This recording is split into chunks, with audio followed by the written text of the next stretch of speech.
I highly doubt that you can't do a little housework just because you're pregnant. Do you really know what it means to be a housewife? Of course, I believe I am completing my household chores to the best of my ability. Unfortunately, my body hasn't been able to keep up, and that forces me to rest quite often. There's no way that's true. You're just using being pregnant as an excuse to be lazy and put off your wifely duties. Do you really think it's okay for you to be such a sloth? There is no way that I believe that. I am working as hard as I can and trying to do as much as possible. I heard from Heath that you've been slacking in making him meals, and the quality of his food is also dropping. To think we allowed such a miserable specimen of a wife to marry into our family. We are this close to completely giving up on a lost cause such as you. It is true that I haven't been able to make meals the same way I had been able to before. It's just that my morning sickness and nausea act up more when I smell certain foods. Even with that, I make sure Heath gets a healthy meal 3 times a day. He also says he is grateful that I am trying so hard for him. He even said that he would buy his lunches during this period to make things easier on me. He's just acting nice to you because he knows he married such a useless wife and knows he can get better food elsewhere. For the past month, all I hear from you is, "I'll try," or "I'm doing my best," and other excuses that seem thought up by a mentally challenged chimp. If the results are garbage, then it doesn't matter how hard you try. I'm sorry that I can't do things the way you want, but I am doing as much as my body will allow me at the moment. I promise to try harder to earn your respect. Try? You? How is that going to change anything? As hard as you try, things won't change much because the level that you think of hard work is still under par when compared to normal housewives like me. Since your baseline abilities are so low, I guess that's just another one of your defects. But I expect you to be able to do at least the bare minimum for my son. Since we all know that you're below average in pretty much everything, don't you think that you should be putting forth more effort to meet society norms? I have no response to that. While that may be true, I'm sure I could do more if I was able to get more advice and support from you, my mother-in-law. You want my support? Why would I lend my support to someone who doesn't try hard themselves? If you want my support, you need to earn it. No way in hell will I help someone as lazy as you and only good at giving excuses. You probably tricked Heath into having a child with you, right? What do you mean? That makes no sense at all. You wanted to keep living the sweet, easy life of being a housewife, so you're using Heath to support your lazy lifestyle and guilt him into going easy on you by getting yourself pregnant.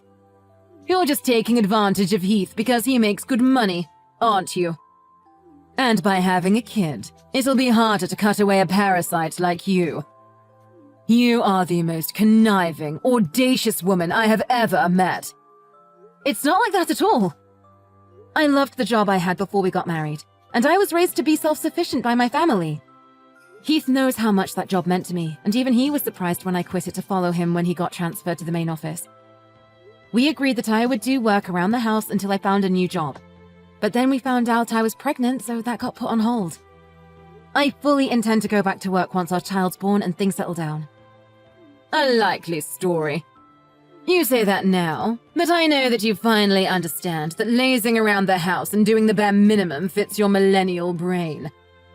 You're just going to find some excuse to keep working as a housewife and live off Heath's hard work. It is so easy to see through the shallowness of your personality and your belief in your own entitlement. I know that women like you who are a little pretty use their charms to nab a guy better off than themselves so they can lead a life of luxury and do almost nothing in return. I can't stand the sight of your generation that have had everything handed to them on a silver platter think that they can continue to get through life leeching off others. It may be true that my generation had it easier than those before it, but isn't that what all parents strive for? I too want to work hard so my children don't have to go through many hardships.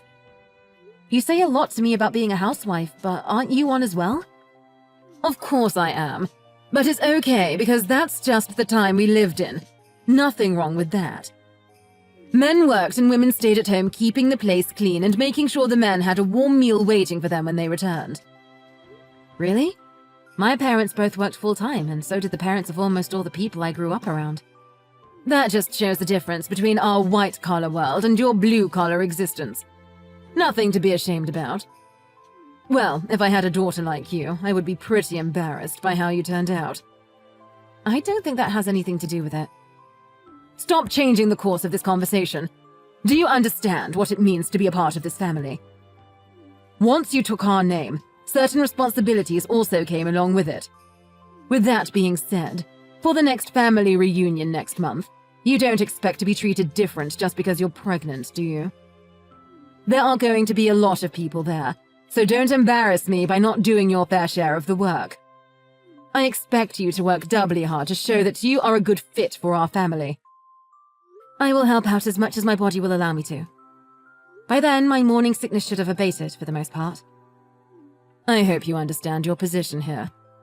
You are going to be allowed to visit your in-laws' house, so you had better show up prepared. You know what that means, right? Don't come empty-handed. Of course, we always bring a gift of gratitude when we visit. I always try to choose something that best suits the occasion that we meet under.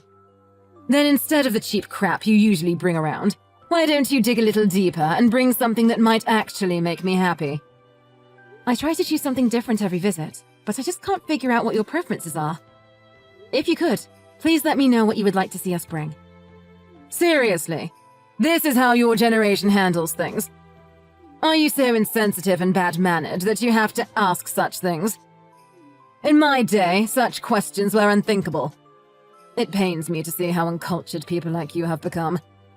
Try thinking for yourself for once and show that you can choose something that would make me happy. I understand.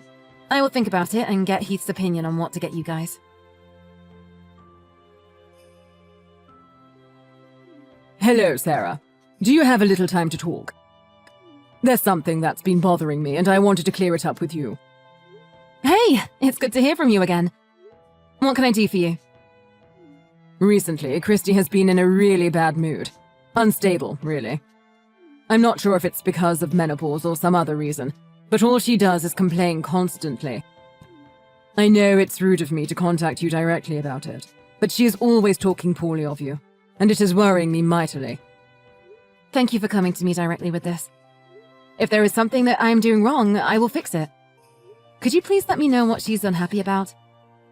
Well, ever since Heath first introduced you to us, I've known you as a humble and hard-working individual, so I'm not swallowing everything my wife says as the gospel truth. So if anything I say is not true, I want you to let me know. Just hearing you say that makes me feel safer and happy. Thank you for trusting me. Okay, so for example, is it true that since you quit your old job and got pregnant, you've been blowing through Heath's savings? What? That's impossible. We've been making do with the income Heath brings in every month, and haven't had to resort to either of our savings yet. Heath gave me full access to all his accounts so I could get things ready for our baby, or make things easier for me while I'm pregnant, but I feel that the money should be saved for something else if we can get by with what he is making already. I see. So Christy is lying to me again. It's hard for me to say it, but that seems to be the case. Also, since I'm at home resting most of the time, I don't really have a reason to spend much money at all.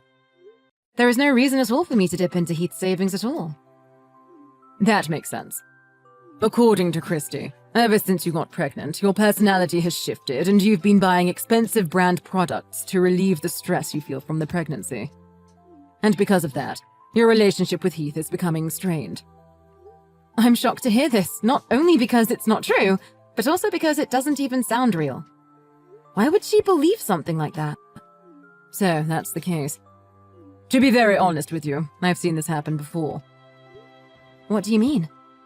I know that our extended family is meeting up at our place for a New Year's get-together, but I was wondering if the three of us, including Heath, could sit down and have a talk before then. Of course. I will check with Heath, but I'm sure it would be fine. He wanted to talk with you too.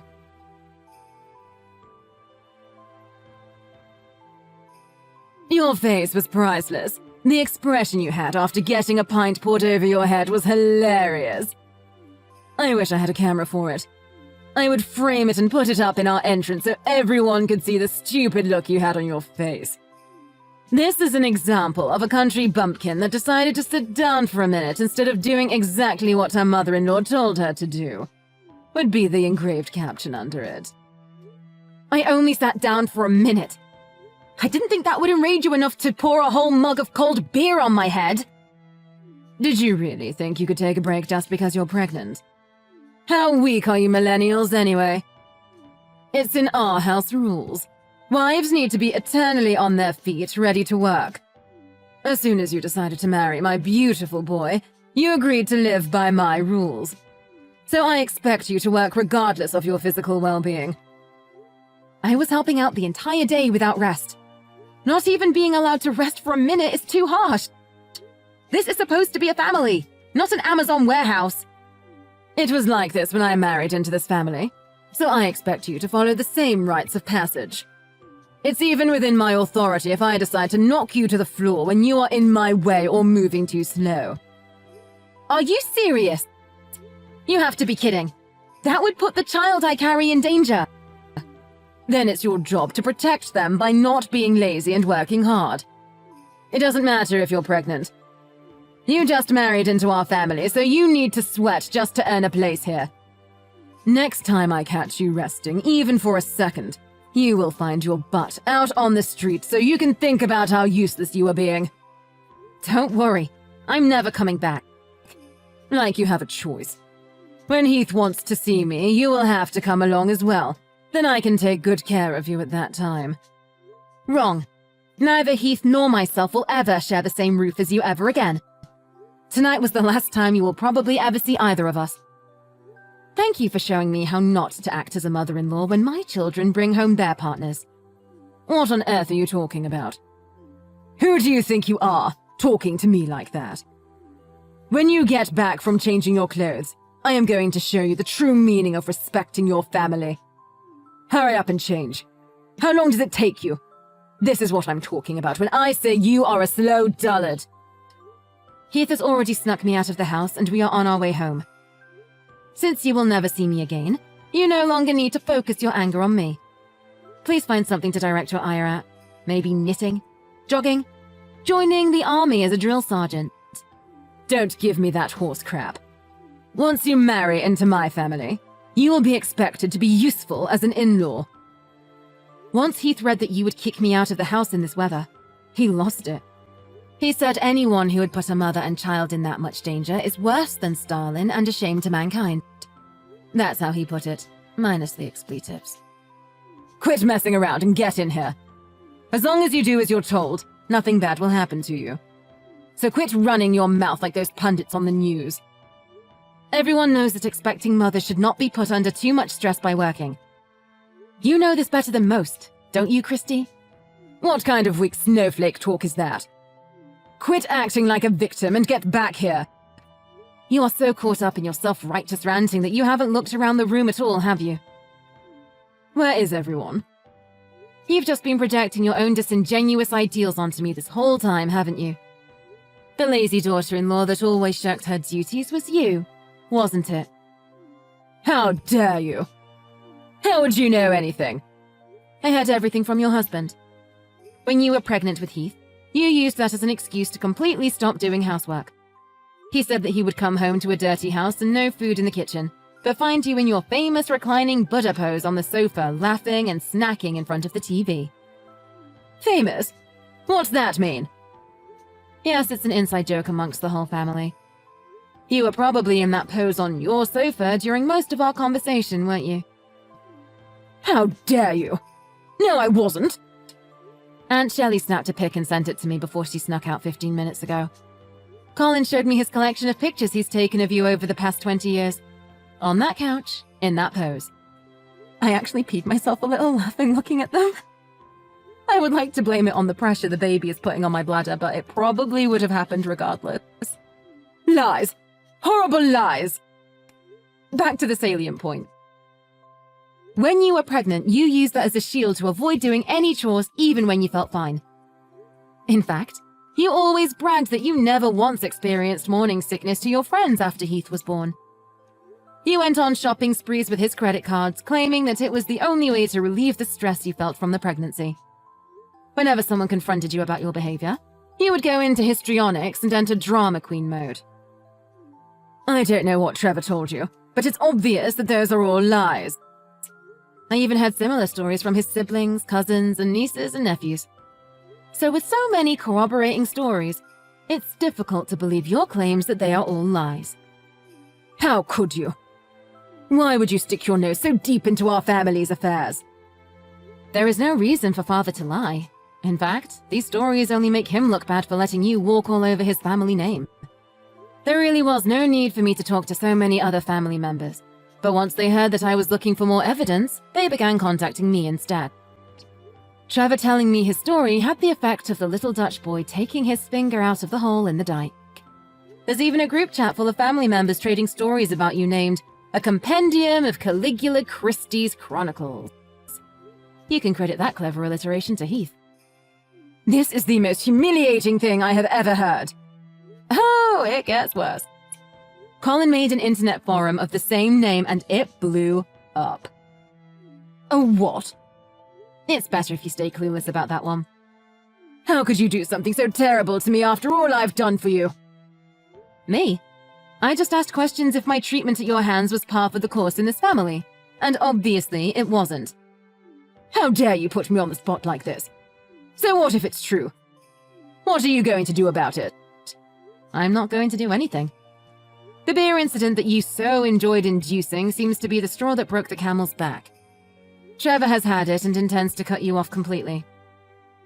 What do you mean? Where is he? He's in the passenger side next to Heath. Why did you take him with you? What are you going to do to him? Whoa, stop jumping to conclusions. We didn't take anyone. He wanted to come with us because he was sickened by what you did tonight. He was in tears and on his knees begging us for forgiveness, even though he did nothing wrong. Why does he have to apologize? You were the one who was being lazy. You were the one loafing around your entire life. Trevor. No way. Yes way. He decided to reply to that after reading it. Tell Trevor to stop coddling you and get back here where he belongs. It seems that you were always the abnormal one. His parents disliked you from the beginning, but he stuck by you out of duty and the hope you would become a better person. That's not true. They loved me like their own daughter. I was the best daughter-in-law they could have ever asked for. You never brought gifts. You entered their house without greeting them. You acted like you owned everything. You disappeared into the bathroom whenever it came time to clean up during family get-togethers.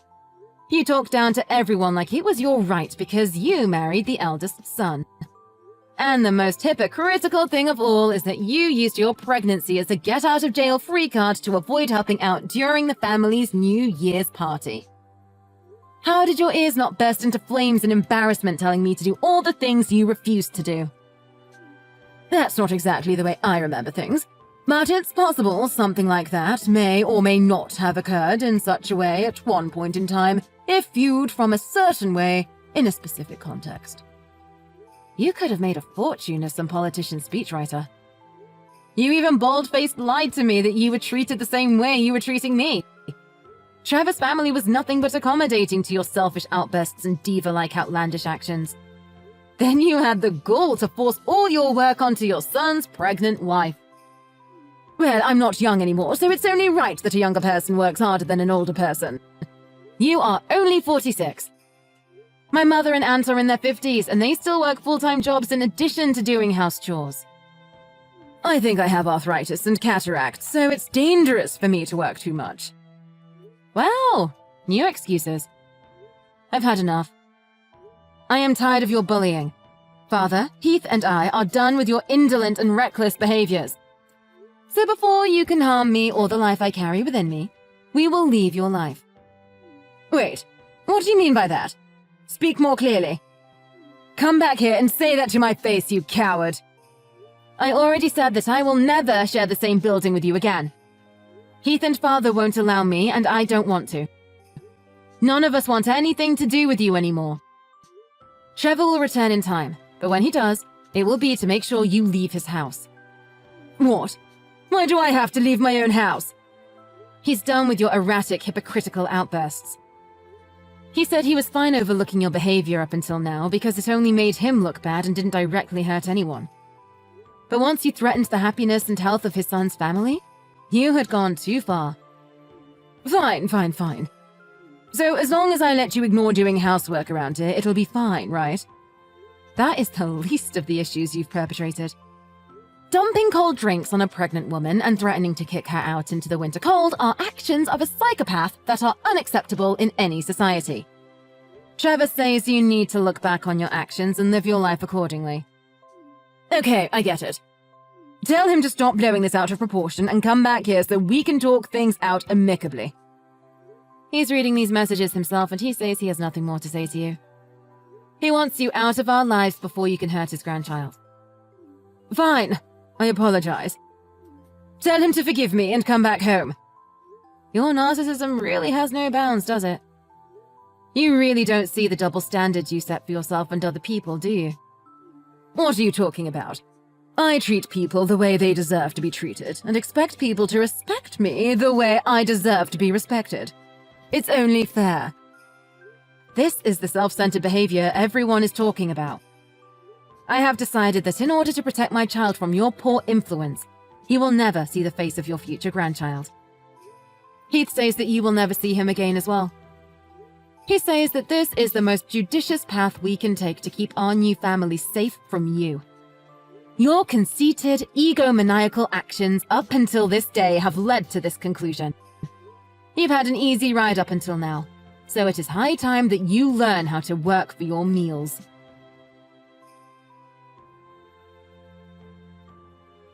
It turns out that Christy fell on her knees and cried for forgiveness from Trevor when he returned home a few weeks later. Unfortunately for her, he had had enough of her self-absorbed ways, so her apologies fell on deaf ears. He turned her out of his house after living large as a failure of a housewife, which forced her to find a part-time job so she could afford a ratty apartment to live in. We can only hope that this experience can open her eyes to her foolishness and give her a change of heart. I'm not holding my breath on that, but who knows what the future holds.